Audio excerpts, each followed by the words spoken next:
second step to aiming is a principle called the ghost ball principle. Very, very important concept to understand. You'll notice here we have an object ball sitting on top of a little training tool. Now I'm going to raise this ball up so you can see what's under. There's an arrow. That arrow happens to be pointing toward that pocket. If you remember in our first exercise on aiming, we were shooting object balls straight into the pocket, going down a straight line. So underneath that object ball is that straight line. Just so happens that object ball also is 2 1/4 inches in diameter.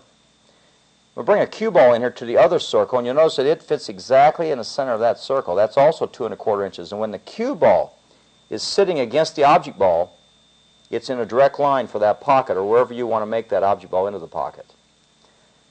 So this is called a cue ball in a position of a ghost ball. As I move it out of the picture, you'll notice that the area where the cue ball was is now the area that we want to actually aim to. But we're going to be more specific. We're going to aim to the center of this point.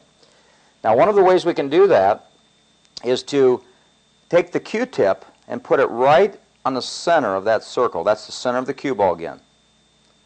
Bring it straight back to the cue ball, and the cue ball would be struck and go straight down that line. You notice that there's a straight line. Shoot it just like that.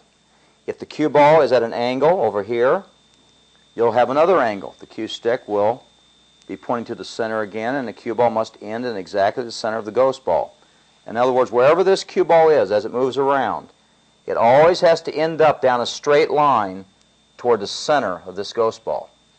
Now, if you don't have a ghost ball trainer, what you can do is you can do it like my wife does at Miss Q. She has a very unique concept. We'll take this aim trainer out of here, and she does something that is not in any book I've ever seen. Learned a lot from her over the years, and this is a very unique, simple point. She'll go to the contact point of the object ball, go straight down to the cloth, and then move the stick back about half the width of a cue ball. Now, you've got a really good idea. You can actually see that and envision that in your mind. And you'll notice it comes back to the cue ball, just like that. If the cue ball is at an angle, she still does that. She goes to the center point of the object ball, down to the cloth, comes back halfway, center of a ghost ball, and then she puts her hand on the cue stick and swivels over to the cue ball. Again, shooting down a straight line. So it's one straight line after another.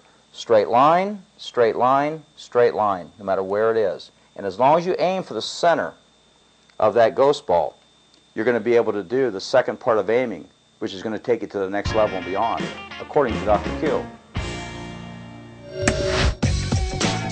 You're looking for a great way to have fun, meet new people, and play some pool. Join an APA Pool League today. Visit us online at poolplayers.com.